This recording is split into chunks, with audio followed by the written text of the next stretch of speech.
Vande Mataram students. आज हम learn करेंगे हमारा चैप्टर नंबर 3 जिसका नाम है सुभाषितानी। सुभाषितानी यानी कि जो सुभाषित जो आते हैं, गुजराती में भी आपने लर्न किया होगा कि कोई किसी की चीज को डिस्क्राइब करने के लिए, किसी भी चीज की इंपॉर्टेंस को डिस्क्राइब करने के लिए कुछ वर्ड्स होते हैं एग्जाम्पल के साथ, जो हम आगे आगे लर्न करेंगे तो आप समझ जाओगे। Okay.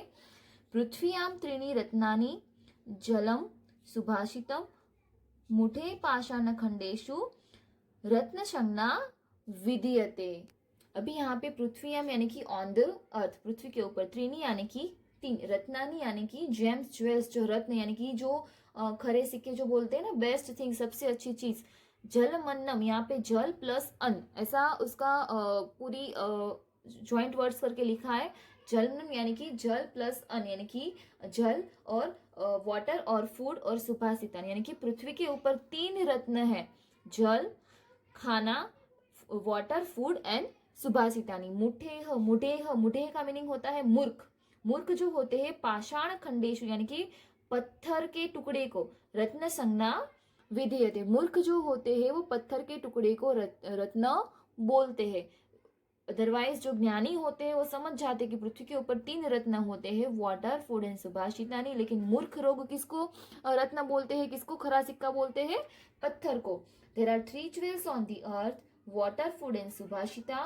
Foolish people give the name of gems to piece of stone. पत्थर के टुकड़े को, जो फुलिश यानी कि मूर्ख लोग होते हैं, वो पत्थर के टुकड़े को रत्न कहते हैं। उसके बाद है अयम नीचः परोवेति गणना लघुचेत साम।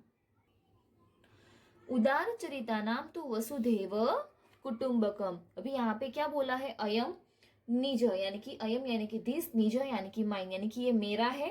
परोवेति, परह यानी कि स्ट्रेंजर यानी कि कोई दूसरे लोग। एति यानी कि एति गण यानी कि सच काउंटिंग, यानी कि ये मेरा है और ये तेरा है। वो ऐसी काउंटिंग कौन करते हैं, ऐसी गणना कौन करते हैं? लघु चेतसाम। लघु चेतसाम यानी कि जो संकुचित दिमाग के लोग होते हैं, जो असंतुष्ट लोग होते हैं, नेरो माइंडेड लोग होते हैं, वो क्या सोचते हैं? ये मेरा है, ये तेरा है। जो संकुचित दिमाग के लोग होते हैं वो सोचते हैं कि ये तेरा है, ये मेरा है और ये तेरा है। उदार चरिता नाम तू वसुधैव कुटुंबकम। उदार चरित्र के लोग यानी कि खुले मन के लोग, जिसकी थिंकिंग बहुत ही ब्रॉड होती है, ब्रॉड माइंडेड लोग क्या सोचते हैं कि पृथ्वी पूरी एक कुटुंब है, वो यहाँ पे तेरा मेरा कुछ नहीं करती है। तो इसका पूरा ट्रांसलेशन क्या होगा? This is my on and that is a strangers, यानी कि ये मेरा है और ये तुम्हारा है या तो फिर किसी और का है। Such counting is done by the narrow minded people. ऐसी गणना कौन करते हैं? जो नैरो माइंडेड लोग होते हैं वो। फॉर द ब्रॉड माइंडेड यानी कि खुले दिमाग वाले लोगों के लिए, जनरियस हार्टेड यानी कि जिसका बहुत बड़ा दिल होता है, people, the earth is like one family. जो खुले दिमाग के लोग होते हैं वो क्या बोलते हैं? वसुधैव कुटुंबकम, यानी कि पृथ्वी पूरा एक कुटुंब है, पृथ्वी पूरा एक परिवार है। उसके बाद है नमन्ति फलिनो वृक्षः नमन्ति गुणिनो जनः। अभी नमन्ति फलिनो वृक्ष, अभी फलिन यानी कि फ्रूट बियरिंग, ओके। और नमन यानी कि बो डाउन, नमन करना। तो जो कोई भी वृक्ष के ऊपर फल होता है वो झुका हुआ होता है, यानी कि वो नमन करता है। एंड नमनति गुणिनो जनः, कैसे लोग लोगों के, दूसरे लोगों के सामने झुकते हैं? जो गुणी लोग होते हैं, वृक्ष के जैसे गुणी लोग होते हैं ना, वो झुकते हैं। जो वृक्ष हमें फल देता है वो झुकता है, राइट। जो नहीं देता है वो ऐसे ही खड़ा रहता है, वो झुकता नहीं है। इसी तरीके से जिसके पास गुण होते हैं वो लोगों के सामने अपना सर झुकाते हैं, उसको नमन करते हैं। शुष्क वृक्षाश्च मूर्खाश्च न नमन्ति कदाचन। शुष्क वृक्षाच मूर्ख यानी कि dry trees and foolish people, सूखे हुए पेड़ और मूर्ख लोग, कदाचन यानी कि एट एनी टाइम, कभी भी किसी के सामने झुकते नहीं है। तो हमें यहाँ पे जो गुणी लोगों की खासियत है ना वो बताई गई है। क्या बताया गया है? कि जो वृक्ष हमें फल देता है वो झुकता है। उसी तरीके से जो गुणी इंसान होता है, जो बहुत ही होशियार होता है, वर्चुअस पीपल जो होता है, ओके, गुण वाला वर्चुअस पीपल जो होता है, वो दूसरों को नमन करता है, दूसरों को ग्रीट करता है। सूखे हुए वृक्ष और मूर्ख कभी किसी को नमन नहीं करते, कभी किसी के सामने नहीं झुकते हैं, ये इसका मीनिंग होता है। Trees bearing fruits bend down, virtuous people bow down, dry trees and foolish people never bend और bow down at any time, okay. उसके बाद है उद्यम साहसम धैर्य बुद्धि शक्ति पराक्रमः शेडेते यत्र वर्तन्ते तत्र देवः सहाय कृत। अभी यहाँ पे ये 6 गुणों की बात की है। 6 हमारे बिहेवियर में, हमारे नेचर में जो 6 मेन इंपॉर्टेंट बात होनी चाहिए, उद्यम यानी कि मेहनत, साहस यानी कि मेहनत, धैर्य यानी कि पेशेंस, बुद्धि शक्ति और पराक्रम। पराक्रम यानी कि प्रैक्टिकल बनना। हम कुछ भी करने की सोचते हैं लेकिन उसको हम प्रैक्टिकली अडॉप्ट नहीं करते। ओके, इसे सोचते ही रहते तभी तो कभी हमारा काम होता नहीं है। हमारे सामने खाने की थाली पड़ी है, हमेशा सोचते कि ये सुंदर सा खाना, स्वादिष्ट सा खाना अभी मेरे पेट में आ जाएगा, तो ऐसे क्या खाना खुद चल के आता है? नहीं, हमें अपने हाथों से खाना पड़ता है। इसी तरीके से हम कुछ सोचते हैं तो इसको पराक्रम यानी कि उसको प्रैक्टिकल करना है, उसको कर्म में रूपांतरित करना है।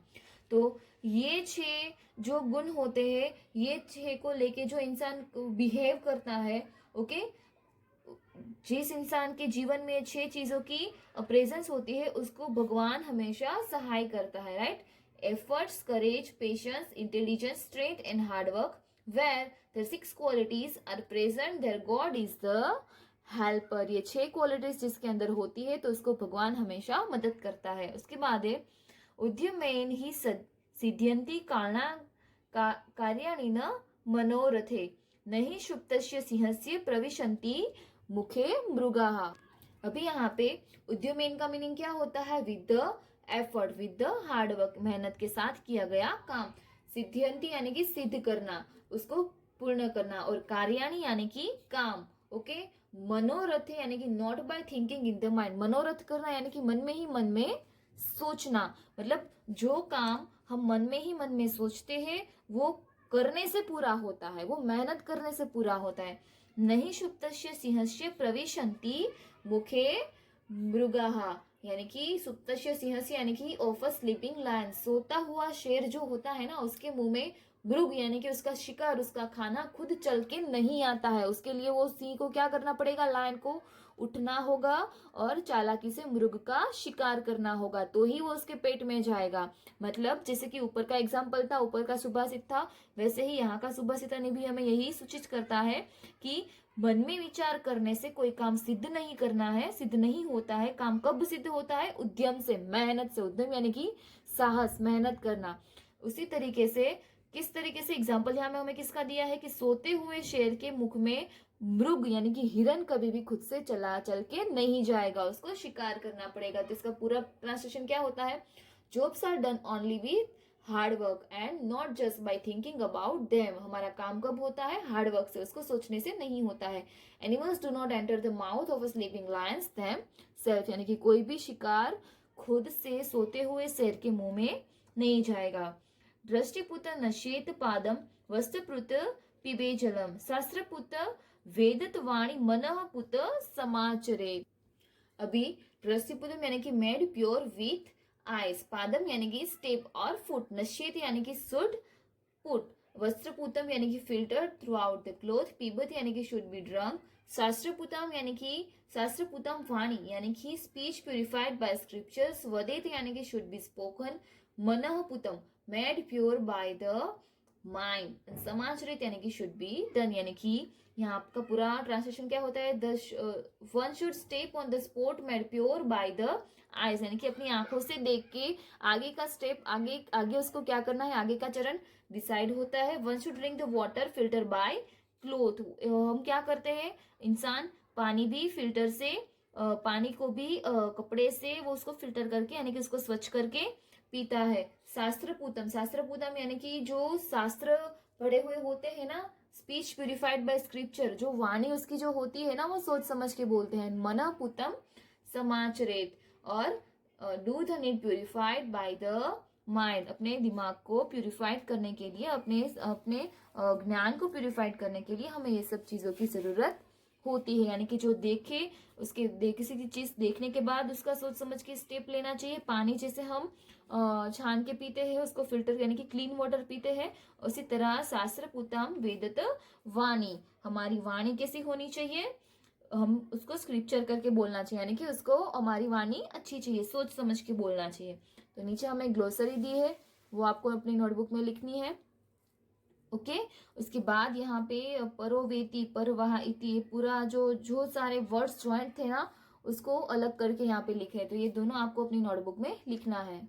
तो आज हमें इतना ही करना है। आगे का जो एक्सरसाइज है वो हम नेक्स्ट वीडियो में लर्न करेंगे। ओके, वंदे मातरम।